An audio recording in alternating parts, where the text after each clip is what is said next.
My biggest regret in real estate is right here, guys. Forming a real estate team.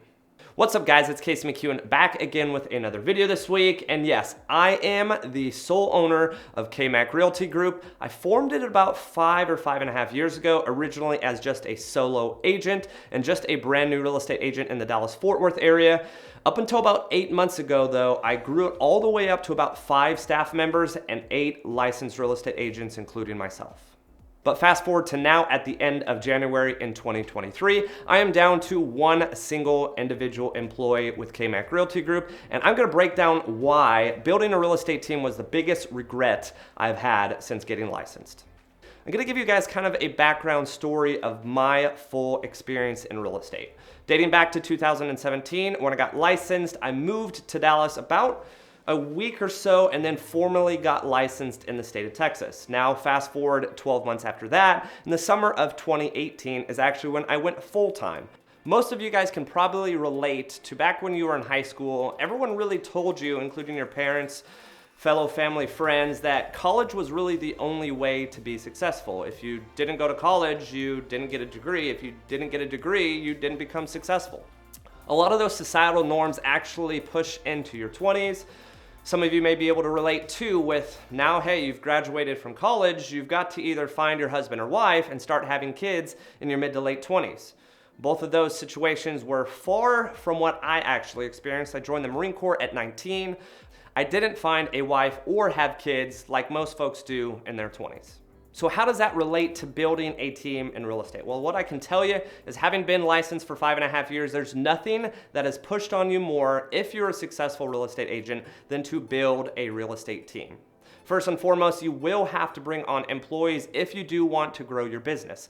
But it doesn't stop there. Now, the biggest key here when you build a real estate team, you've got to have supporting staff. And at my peak, I had about 4 or 5 staff members. So for most W-2 employees, obviously they are expected to perform certain tasks and complete certain things. Now, the issue with building a real estate team is you have that portion of W-2 employees, but you also have a batch of realtors that are not W-2 employees. And those not W-2 employees are 1099 contractors that essentially work for your team, but don't get paid directly from KMAC Realty Group. Okay, so me, myself, I'm not paying them, but I am spending a ton of money on them. Now, to give you guys a quick glance of what it costs financially just to have my team in 2022, we're talking $400,000. That means including staff, leads, marketing, office space, and we would go on weekly lunches as well as just fun opportunities for us to collaborate with and have fun together. And the team itself, yes, did cost me almost $500,000 in 2022, but I can tell you I made a mere fraction of what it actually cost me to run my team. Me, I had to remain in production, I had to remain closing homes in order to pay my bills, but now also pay the bills for my team. So it became a ton of work, a ton of effort, a ton of financial obligation, and for me personally, it just wasn't worth the risk. Now, you may be asking, what exactly led me to this decision? Well, I can tell you my previous profession as a high school math teacher and wrestling coach actually aided me in making this correct decision.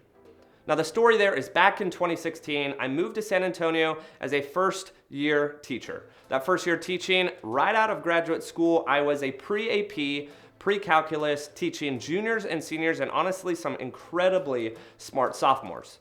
I only taught that for a year because I wound up moving eventually in 2017 and teaching on-level algebra to freshmen. So how does that tie back into building my real estate team? Well, I'll give you guys just an analysis here. I'm that junior or senior pre-AP student, the person that's driven and has a desire to go out and better myself and kind of just branch out and try my best to be successful. Now, those freshmen, nothing against them, but it was babysitting. It was truly just going to class, trying to educate people that weren't fully wanting to learn. Similar to the agents that were on my team, a lot of them didn't want to work. A lot of them had extra income coming in from their significant other or an additional source of income from themselves that they didn't really have a ton of desire to really make anything out of being an agent. For folks that are out there kind of maybe in the same situation I was a couple years back, kind of being pushed into building a real estate team, it is not required. I can tell you myself, I'm back to 1 employee now and more happy and more profitable than I probably ever could have been building my real estate team. Now, this can be applied in so many different facets of life, guys. Whether or not you're a real estate agent struggling with the very thing that I went through building a real estate team, or maybe you're that 17 or 18-year-old student being pushed to college, but you don't necessarily want to go to college, or maybe you're in your late 20s and you're still single and you don't have a significant other and you certainly don't have any kids. You do not have to fit the mold of society. At the end of the day, guys, don't feel pressured by outside forces. Those folks do not play a role in your life.